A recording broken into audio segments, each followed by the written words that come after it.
Hi everyone, Rayalaseema special పులగం పల్లీల చట్నీ అనేది ఎలా తయారు చేసుకోవాలో చూద్దాం. ఇందుకోసం ముందుగా బియ్యాన్ని పెసల్ని నానబెట్టి పక్కన పెట్టేసుకోవాలి. అలాగే ఉల్లిపాయలు పచ్చిమిర్చి తరిగేసుకుని పక్కన పెట్టేసుకోవాలండి. ఇప్పుడు మనం తిరగబాతకి వేసుకుందాం. ముందుగా ఫ్రై పాన్ తీసుకొని వేడెక్కిన తర్వాత ఆయిల్ వేసేసుకోవాలి.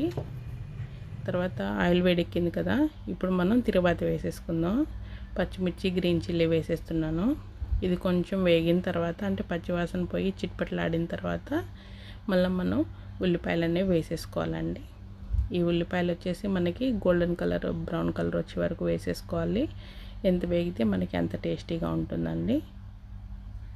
ఇవైతే వేగుతూ ఉంటాయి కదా, ఇందులోనే మనం కొంచెం సాల్ట్ కూడా వేసేసుకుందామండి. సాల్ట్ వేసినట్లయితే మనకి ఉల్లిపాయలు అనేవి తొందరగా వేగుతాయి అన్నమాట, ఎక్కువ టైం అయితే తీసుకోదు. ఇప్పుడు మనం దీనికి కొంచెం కలర్ యాడ్ చేద్దాం, అంటే ఎల్లో పౌడర్ వేద్దామండి. కలర్ఫుల్గా బాగుంటుంది, హెల్తీ కూడాను. మనకి వీలైనంత వరకు ఒక స్పూన్ వరకు మనకి దొరుకుతాయి కదా, అంటే రెడీమేడ్గా కాకుండా ఆడిచ్చిన పసుపు అయితే చాలా మంచిది, హెల్తీ కూడాను, ప్లస్ ఫ్లేవర్ కూడా బాగుంటుంది. ఫ్రెష్గా దొరుకుతాయండి మనకి. ఇప్పుడు నీట్గా వేగిచ్చేసిన తర్వాత ఇందులోనే కొంచెం ఒక 2 స్పూన్ల వరకు అల్లం వెల్లుల్లి పేస్ట్ అనేది వేసుకుంటున్నానండి. ఫ్రెష్గా వేసిందే ట్రై చేయండి మ్యాక్సిమమ్. మనం మిక్సీ కొట్టుకుంటాం కదా అప్పుడప్పుడు, అదైతేనే మనకి టేస్టీగా హెల్తీగానే ఉంటుంది. మనకి రెడీమేడ్కి బాటిల్స్తో దొరుకుతాయి కదా, అదైతే ట్రై చేయొద్దు. ఎందుకంటే ఇప్పుడు ఎక్కువ కల్తీ వస్తున్నాయండి, హెల్త్కి కూడా అంత మంచిది కాదు. ప్రిజర్వేటివ్స్ అన్నీ యాడ్ చేసి ఉంటారు కదా. మ్యాక్సిమం ఫ్రెష్గానే కొట్టుకోవడానికి ట్రై చేయండి, మిక్సీ చేసుకుంటే చాలా మంచిది. ఇప్పుడు ఇవన్నీ నీట్గా పచ్చివాసన పోయే వరకు వేయించుకోవాలండి. ఇవి వేగుతున్నాయి కదా, ఈ గ్యాప్లో మనం చిల్లీ పౌడరు, అలాగే కొంచెం ధనియాల పొడి, కొంచెం జీలకర్ర పొడి కూడా వేసేసుకుందామండి. మనకి హెల్త్ కూడా చాలా మంచిదండి. పెసలన్నం ట్రై చేసి చూడండి ఎప్పుడైనా సరే. మీకు మరీ కొంచెం స్పైసీగా తినాలనుకుంటే కొంచెం గరం మసాలా కూడా యాడ్ చేసుకోవచ్చండి. నార్మల్గా అయితే డిఫరెంట్ టైప్లో ట్రై చేయొచ్చు, అది ఇంకొక పులగం అనమాట. ఇది కొంచెం హోటల్ స్టైల్లో ఉంటుంది, తినడానికి చూడ్డానికి కూడా కలర్ఫుల్గా ఉంటుంది. ఇందులో పొట్టుతోనే వేసేస్తాం కాబట్టి మనకి హెల్త్కి కావాల్సిన అన్ని బెనిఫిట్స్ ఉంటాయండి. నార్మల్ పొట్టు తీయని బ్యాడల్ అయితే డిఫరెంట్గా ఉంటుంది. ఇది మనం పొట్టుతోనే వేస్తాం కాబట్టి మన హెల్త్కి కావాల్సినటువంటి పోషకాలన్నీ అందుతాయి. ఇదైతే మార్నింగ్ అయినా తినచ్చు, లేదా నైట్ టైం కూడా తినచ్చు అండి, చాలా బాగుంటుంది.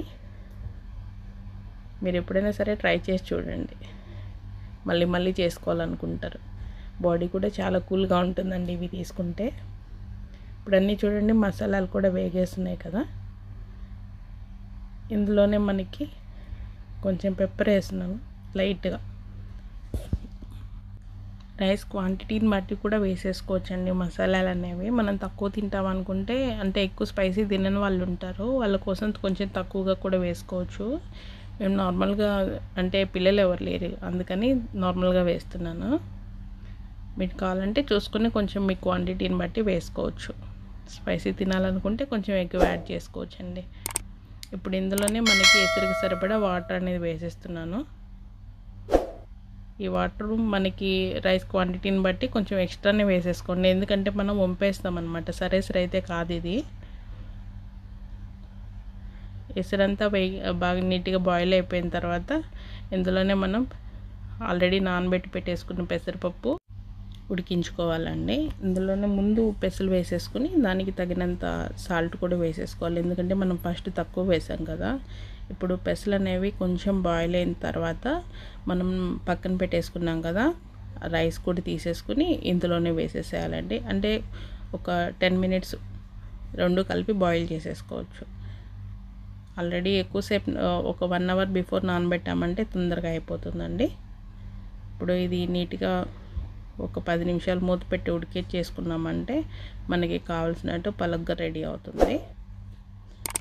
తర్వాత ఈ ఉడికిన మొత్తాన్ని మనం ఒక తులల గిన్నెలో వేస్తున్నానండి.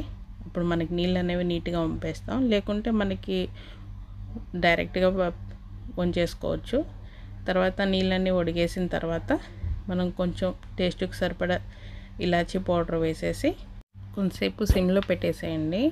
అప్పుడు మనకి వేడివేడిగా పులగం అనేది రెడీ అయిపోతుందండి. ఇందులోకి పల్లీ చట్నీ అండ్ పెరుగు కాంబినేషన్ అయితే చాలా బాగుంటుంది. మీరు కూడా ఒకసారి ట్రై చేసి నచ్చితే కామెంట్ చేసి లైక్ చేసి సబ్స్క్రైబ్ కూడా చేసుకోండి.